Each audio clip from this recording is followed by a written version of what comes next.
Hey, I've posted my LPSCon vlog and my LPSCon haul, and now it's time for me to make another video about LPSCon. This one I'll be talking about my overall thoughts on the convention. There has been a lot of drama and controversy surrounding LPSCon since the event occurred on July 20th. And since I was there, I wanted to talk about my personal experience. There have been a lot of people in the LPS community talking about it online, mainly on Instagram, but also in other places like YouTube and the LPS subreddit. It wouldn't take long to find people talking about this topic if you just do a little searching. Disclaimer, I am not an expert on business, running conventions, or anything like that. I don't know all that it entails, and I'm sure it takes a lot of time, work, and money. So I do recognize the efforts by the LPSCon team this year and previous years, and I appreciate it. And I think that many things were done well. I think that there were definitely good things about the event. The fact that there's even a Littlest Pet Shop convention in the first place is really amazing, and I'm very thankful for the convention's existence and the fact that I was able to be an attendee of it this year.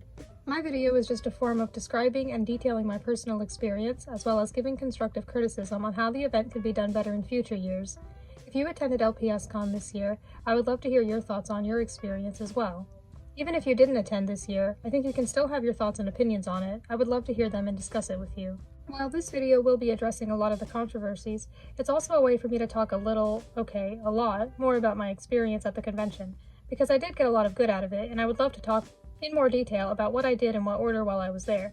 That leads me to wanting to say that I think it's okay and great if you had a great experience, and you should feel free and not guilty to talk about any positive feelings you may have about the event. I think you should still feel free to post about your experience. There were still many great aspects of the convention, and I think we should share and talk about those too. I don't think you have to address the bad parts if you don't want to, but if you want to, that's absolutely okay as well, and I think it's great that the community has been so open and vocal about what they experienced, their thoughts and feelings on the situation, and giving a lot of feedback on how it can be improved. The LPS community is not one to stay silent and just let things go by, especially if they have a problem with it. They've always had things to say, and ultimately I think that's a good thing. So now let's talk about my experience with LPSCon 2024. My current sleep schedule is abnormal compared to what most of y'all's is probably like. I sleep throughout the morning and wake up in the afternoon due to my husband's work schedule. That is normal for me. However, that mixed in with the trip to Vegas and traveling 3 time zones behind messed with us a bit, and I think on the day of LPSCon I had gotten either enough sleep or almost enough. I had been worried about that, but I tried to fall asleep at a decent time and I think I did alright. I had planned to not get to the convention as soon as possible despite having a content creator pass and 2 hours early access, so that we could ensure we'd get enough sleep and because we didn't want to get there when everyone else was getting there, and so that we'd have enough energy to do all the activities that we wanted to do throughout the duration of the convention. We got there around 1 p.m., about 2 hours after the event had started and those with content creator passes were let in. Or rather, when those with content creator passes were supposed to get in. They were supposed to be let in with early access at 11 a.m., and I heard that they didn't really start letting people in until around 11:40 a.m. Maybe from some people I heard it was earlier, but still, it may not sound like much of a difference to you, but it sure is in that heat. So now knowing that that's how it went, I'm glad I didn't get there as early as possible, because just standing outside our hotel whenever we waited for Uber or Lyft drivers to pick us up was somewhat unbearably hot. It's uncomfortable. Yeah, I haven't exactly mentioned this yet in this video, but as many other LPS creators have said, Vegas is hot. Like over 100 degrees during the day hot. I live somewhere where it's usually pretty hot, but Vegas is a different kind of heat, and where I live never really gets temperatures that high. Okay, so then just bring water and stay hydrated, right? Well, I'm guessing that not everyone may have had water with them because the event and venue had a no outside food or drink policy. That's a completely different thing on its own, but I'd imagine that people may not have brought water with them if they assumed that they wouldn't be able to keep it on them. I understand if this is something that the convention team can't control, especially if that's the venue's policy. There were 2 food trucks outside, but there was no shade, and I definitely think that providing shade in some way, if possible, would be good and very important. But anyway, we're going a bit out of order. There's just a lot to go over with this, and so many things are connected to each other here. But about bringing your own drinks or food into the venue, people could pretty much easily do that if they wanted to. This brings me to one of my biggest issues and concerns with the convention, and that is the poor security. For one, attendees' bags were not properly checked. I heard many people's bags were just casually and barely checked or not checked at all. Our bags were not checked. If I recall correctly, I think we were able to just walk in. I didn't even realize that our bags hadn't been checked until Jason brought it up to me. That could have been incredibly dangerous, and thankfully, nobody did get hurt as a result of someone bringing anything dangerous. But that's always a possibility, and if it had happened, the security would be partially to blame for it. It doesn't matter if there are a lot of people in the line and there's a lot going on. You should be going through each and every person's belongings, and not just slightly peeking into their bags like I heard some people say they were doing. So after getting in, we got our passes, and because we both had content creator passes, we got our goodie bags. Now, the goodie bags have been something else people have talked about a lot. Some people just got a head of an LPS or just a body, and in one case online, I saw someone say that they got the head of an LPS and someone else got the body of that same LPS. So that's questionable. Some people said they got candy in their goodie bags, some of which I heard was expired or messy. I did not get any candy, so I can't personally comment on that. I think some people got things like random low-quality toys or items in their bags, but our bags pretty much consisted of some common LPS throughout multiple generations. I personally liked the generational variety of LPS, and there were some LPS accessories, some of which were bigger accessories that I thought were pretty good, like this table here, or this seesaw. From having seen previous LPSCon videos, I already knew what to expect the goodie bags to be like. I personally did not feel like our goodie bags were garbage. I don't absolutely love any of the pets I got in ours, but some are cute or useful for other things like customs or props, like in the case of the head I got. I wasn't really disappointed by what I got. The contents were about what I was expecting. However, that's just how I feel about the bags we got. Not everyone's goodie bags were the same. Now that I was inside at the convention, I walked around and took in my surroundings. And that's when we start talking about what was perhaps the biggest issue this convention had, the overcrowding. It didn't take long to realize just how loud and crowded the place was, especially on the main floor, which is where you start out when you first get there. So the main floor had a lot going on. In my opinion, there was too much going on at the main floor. That's where the vendors were, though from my understanding, I think some of the vendors were on other floors. But I'd say most of the vendors were on the main floor, and so were some tables with chairs around them. Now, if certain vendors were on other floors, that could definitely be a problem, especially since the other floors were supposed to be restricted only for people with content creator passes, and I think that's unfair for the vendors. I think that everybody who attended the convention should be able to look at what they were selling, because I think it would be unfair for them to only check out certain vendors and not others. Anyway, back to the tables with chairs around them. These tables were meant to be for trading, but that's not always how they were used. I heard many people just use them as a place to sit down, and I don't blame them too much. I think maybe there should have been more separate areas for people to sit down if they wanted or needed to, and not have to get in the way of the trading tables. I think there should have been more places that were specifically just for sitting down. It's just that those tables were supposed to be the spots for trading. It was already hard to trade because of all the noise and people. In fact, I only traded once with one person and only got one pet from trading because there was just a lot else going on, and there was so much I wanted to do. So after trading with that one person, I did other things, and I wanted to do some more trading later in the day, but by then, a lot of people, myself included, were just overwhelmed and tired and just wanted to leave. It felt like it would have taken a great amount of effort to find a good place to trade with people if you even could reach that point. Talking with someone or trading or buying LPS is not something that should take a great amount of effort. It's something where you should be able to just walk up to someone, talk to them, and do your thing. But it did not feel that easy actually being at the convention. You basically had to shout to be able to be heard, and sometimes it just did not seem or feel worth the effort to try to get through all the crowds of everyone to talk to a certain person or do a certain thing. Anyway, that's not all that the main floor had. There was also the official LPSCon booth, and this was where the sign-up sheets for the workshops were, and the sign-up sheets are another thing that we'll get into later, because that was another mess. This was also where the Kahoot game was going to be. I think maybe this was where the fashion show was, but I'm not sure because I didn't go to that. It was also where they had the raffle, the cake cutting and serving, and all the general announcements, which consisted of both the host announcing things pretty loudly into a microphone and loud videos playing on the screen. There was a lot going on the main floor. Because there were so many people, it often felt difficult to look at what the vendors were selling. I would go up to a booth, but sometimes there would be people already all the way around the booth looking, and so I just move out of the way so that someone else could look at it because I didn't want to take up the space. Some booths even had long lines of people waiting to just be able to look at what was being sold. Like there was one booth that had a long line around it. I just wanted to look at what they had. I wasn't even sure if I wanted to buy anything, but I couldn't really just look without waiting in a line, so I didn't really do that. Now, more about the noise and the whole volume of the place. Because there were so many people, there was definitely a lot of noise. There was also the screen with videos playing sometimes, and the frequent announcements being loudly shouted into the microphone, which is something I know people have been mentioning. Of course, announcements need to be made. There are times when everyone's attention needs to be grabbed. I think the audio quality of the sound system they were using was pretty good, but I guess I also feel that it didn't need to be so loud. But also, I feel like extra loudness was encouraged from the attendees, even after we've already been trying to deal with the volume and chaos of the event so far. Like, there was at least one point where the host was encouraging people to, I guess, start screaming to show that they were having a good time. And then she did that thing where it's basically like, you can do better and louder than that. Let's scream even louder and annoy people. Those aren't the exact words that were used, of course, but that's what it feels like to me. That is definitely a pet peeve of mine, especially because I don't feel the need to shout to show someone at an event that I'm having a good time. That's just a personal preference, though. If people are hyped up and having fun, I'm not going to try to stop that. However, I'm sure that not everyone was into all that. We were already trying to get used to the noise, and then that happened, and that did not make things better. I know that not everyone was having a good time. I was, but I still had my complaints, which is what I'm talking about now. They had these same few videos playing over and over again for quite a while, made by people who couldn't attend the convention, and I remember when LPSCon posting about wanting to do that, and I thought that was a nice idea. But maybe just play them once, or a few times, or post it online at some point? I still remember some of the dialogue from them. It is ingrained in my brain, even though I wasn't really trying to pay attention to them. I'm not sure how many videos there were. It wasn't that many, probably 5 at most. It got a bit annoying. I remember seeing someone's post about it, or a comment, I don't remember who, but they were like, no one enjoyed it. And yeah, I didn't really. At first it was kind of funny, but then it just got old. So there were a lot of people there who had sensory difficulties with all the noise and the crowds. It seems a lot of the LPS community is neurodivergent, myself included, and I was able to handle it, but not everyone else can. Now, that's something that I didn't necessarily expect LPSCon to be aware of right away, especially since many disabilities are not physically visible. So I think that's something that the event organizer should take into consideration and maybe try to make some accommodations for with future events, because they may not have known before, but many people have spoken about it, and so they should definitely be aware of that now. Now, if you weren't there, you might think, well, of course it's going to have a lot of people and be loud. Isn't that what you were expecting? Here's the problem with that. I feel like there was too much condensed into one small space. The space was way too small for all the people and sound that was going on in it. I've been in big, loud places before, but I feel like they didn't have as many people or as much going on, or they were bigger and therefore the sound could be carried too farther away.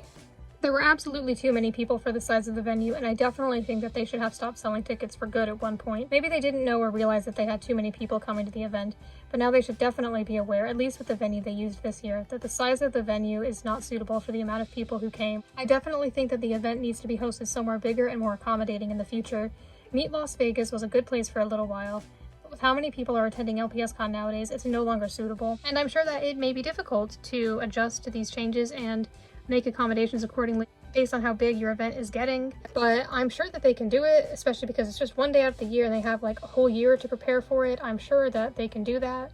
Shortly after I got there, I saw LPS Cobalt, talked to him, got some photos, and bought a custom from him. I told him about how I just got there and was getting used to all the noise and people and all that, and he told me that it was a lot more crowded than it had been the previous year. He could agree that it was a lot to take in. Everyone I mentioned this to agreed that it was super loud, crowded, and crazy. And not crazy in a good, everyone's partying kind of way. After that, I walked around on the main floor for a bit, looking at everything and trying to get a look at the vendors, which, as I mentioned earlier, was a little difficult to do.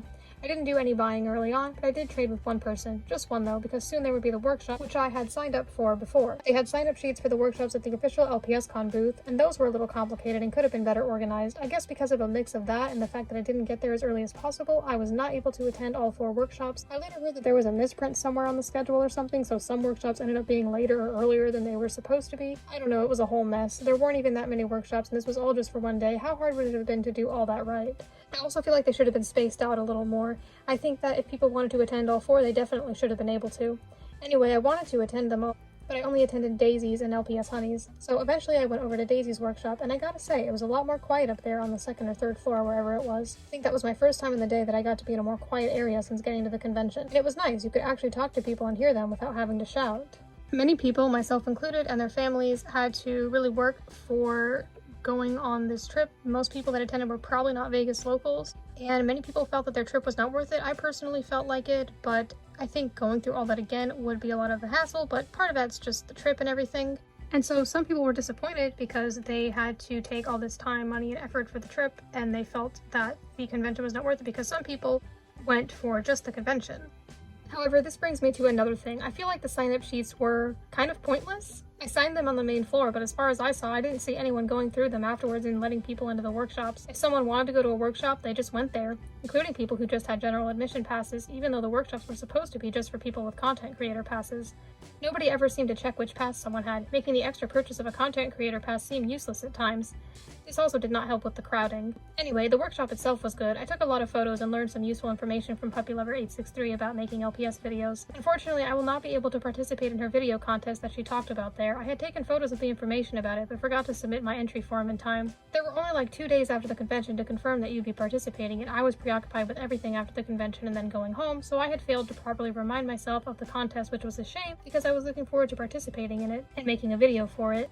After that, we went outside to the food trucks to get some food to eat. And yeah, the experience of waiting for food in the heat was not pleasant. As some people have said, there were only 2 food trucks, there was barely any and certainly not enough shade outside, and it would take about 30 minutes to get food, and outside food or drink wasn't supposed to be allowed. I say supposed to because I know some people were able to bring in food or drinks and nobody said anything about it to them. Anyway, since outside food or drink wasn't supposed to be allowed, that was the only way that many people there could get food. Then there was the meet and greet to meet Daisy, Honey, Emily, and Tiki. That was pretty nice, although a bit crowded, but most places there were. I'll talk more later in this video about my thoughts on how the meet and greet was run and handled by the event. I guess I feel like the room that they did it in was kind of small. Maybe they could have done it in a bigger room. After that, we ate and sat in the much quieter hallway for a little while before moving on. It was here that I talked with Cobalt and LPS Briley and LPS Sugar Glider a little bit more. I got to be in Briley and Sugar Glider's vlogs earlier when we were waiting to go to Puppy Lovers Workshop, and one of them asked me to sign their autograph book. I also got some autographs from people throughout the day, but that was the only time someone had asked me to sign something, so I thought that was nice. After some time up there, I wanted to go join in on the Kahoot game, so I went back downstairs to the main floor. I originally intended to participate in the Kahoot game, but I thought instead that I wanted to look at the vendors some more since I was there, so that's what I did for a little while. I did not go to the fashion show because I just wasn't really interested in it, but I think I've only heard good things about it. If you participated in the fashion show, I would love to hear more about it. Anyway, after all that, I went to LPS Honey's customization workshop. That was really nice. I think that was a great opportunity to learn more about customizing LPS, and I think it was very nice of LPS Honey to give everyone a chance to create their own LPS customs. And I know that it was Jason's favorite part of the convention as well. After that workshop, I went back down to the main floor to look some more at the vendors. During this time was also when the raffle was going on. Jason wanted to break from the crowd and noise and somewhere to sit down, so he left to go to a different area for a while. He was gone for quite a while, and when he came back, the raffle was still going on. It definitely went on for a very long time. I didn't realize there were so many prizes. I thought there were just a few Comic-Con pets and a few NIV LPS, and I thought that would be it. But no, the raffle definitely went on for a while, which is something people could have complaints about, and I can understand that because some people on the main floor were just trying to talk to people or trade or buy LPS, and there was constant yelling into the microphone, cheering, and music playing, and this went on for a while. The raffle probably lasted at least an hour, maybe more. Some people also commented on the price of the raffle tickets themselves. I don't really know what to say about that. I don't know how much they should have been. I've been told they should have been cheaper, but I don't really know about how to manage all that from a business perspective, so I don't have much to comment on about that. But if you have any thoughts, please let me know. Around this time, I spent some time looking at the vendors, buying a couple customs from Bozo LPS, and buying some regular LPS. It was overall a pleasant experience, but it was definitely still loud. I guess I got used to it after a while, but sometimes it did feel difficult to communicate with vendors or other attendees over all the noise. After the raffle was the cake cutting. By then we were both pretty tired and ready to leave, but I decided I would get a slice of cake, eat it, and then we would go back. I thought the cake looked really nice on the outside. The actual taste of it was just okay to me. I don't love cake already, though I liked the frosting and I do like some cake, but I didn't really like the blueberries or whatever it had in it. I wanted to meet Sugar Diamond, but I did not end up meeting her. I wanted to try finding her when she wasn't helping Daisy with her panel, but it was so crowded and I didn't know where she was, if she was even still there, so it wasn't easy to find her, and by then I was tired and didn't exactly feel like putting in the effort to try to find anyone, which if you were there you would understand felt impossible at times. I know I'm not the only one who felt like they couldn't get a good opportunity to talk to someone else in the community they wanted to talk to. I've seen other people in the LPS community express that. I didn't go to the foam after party because I was tired by then and kind of just wanted to leave. I later saw that it was held outside, and I felt that even the foam would not have helped with that excessive heat, so I did not really feel like I was missing out on anything. I actually haven't heard many people speak about the foam party. If you went, let me know. Was it fun? Were there any problems with it? If you were there and you attended it, let me know. I'm really curious because I haven't heard much about it. I looked at it and it looked kind of fun, but I don't feel like I was missing out on much, personally. LPS Honey made a really good detailed video describing her personal experience at the convention as a VIP, and she talked about how she had basically no help with her workshops besides her boyfriend who was with her, and that she wouldn't have been able to do it without him. She had to get all the bases, paints, water, paper towels, and everything for her customization workshop on her own, and she said she didn't have much help setting up her workshop. I think that's unfortunate. I think she should have gotten better treatment and more help, especially as someone with the status of a VIP. She was basically a special guest at the convention, so I think the convention itself should provide more for her. I also think that the VIP should have had more time in between their workshops, more time to rest in between everything. LPS Honey also got things stolen from her, including one of the prizes she was going to give out for her workshop and a gift that a fan had given her. I think that's horrible, of course, but it also doesn't surprise me too much, unfortunately, given how crowded, poorly managed, understaffed, and low security the event was. Something like that could have easily have happened. Also, yeah, I think there may have been no security or staff there during the meet and greet, which I don't think was ideal, because that's where you've got all these 4 creators being met by their fans, and they're given all these gifts, and they're also giving the fans things, a lot of which these things are very small because they're things like LPS and LPS accessories and LPS stickers and all that. A lot could happen in that room that, in my opinion, was a bit small for all that was happening in there and all the people who were in there. Many people said that they felt like the convention was understaffed in certain areas. I definitely agree with those who believe that the convention needs to become a more professional, official thing instead of just a family-run business, because while the host seems to have some knowledge, she can't do everything on her own. And also, when you just have some family members help out, that isn't enough for the amount of people who attended. That's not enough to do things properly, accommodate everyone, and keep everyone safe. It may have worked with the first LPSCon event when there were only like 15 people gathered in a park. With how many people attend the event nowadays, that system just cannot work anymore. The host has seemed to acknowledge this, so I hope we can see that put into practice for future LPS conventions. I personally thought some of the attendees were very nice. At one point, I had unknowingly dropped my mascot on the main floor, and someone noticed it, picked it up, and asked if it was mine, so I appreciated that, and I'm glad that someone noticed and helped me out with that, amidst all the chaos. I also did not personally experience any rudeness from the staff or security, but that was just my own experience. I feel like I didn't really interact with those people very much, but I did hear some people say that they were treated kind of rudely. I got to do most things I wanted to do, but there were a few things I couldn't do, which can be attributed to not arriving as early as possible, which I did for a few reasons. I wanted to make sure I got enough sleep. I didn't want to be there for too long and get too tired, so I decided to get there a little later, around 1 p.m. But I heard people were let in later than they were told they'd be anyway, so I'm glad I didn't get there as early as possible. Also, I feel like the scheduling and organization for the workshops could have been handled better. Yeah, I didn't go to LPS Emily or Tiki's workshops, though I wanted to go to them all. I only ended up going to Daisy and Honey's because those were the ones I wanted to go to most. Maybe I would have had the chance to go to them if things had been better organized. I don't know very much about the legal side of things. I heard some people say that laws or violations were broken by the organizers of this event. If you know more about that, please tell me more about it because I would love to learn more about that. And I'm not really an expert on those things. My favorite things about LPSCon were meeting some of my favorite creators and biggest inspirations within the community and getting to go to the workshops. There was definitely good about LPSCon, and I think people should absolutely feel free to express their positive feelings about it. And I don't think they should feel guilty about it. I definitely had a good experience, though it could have been a little better.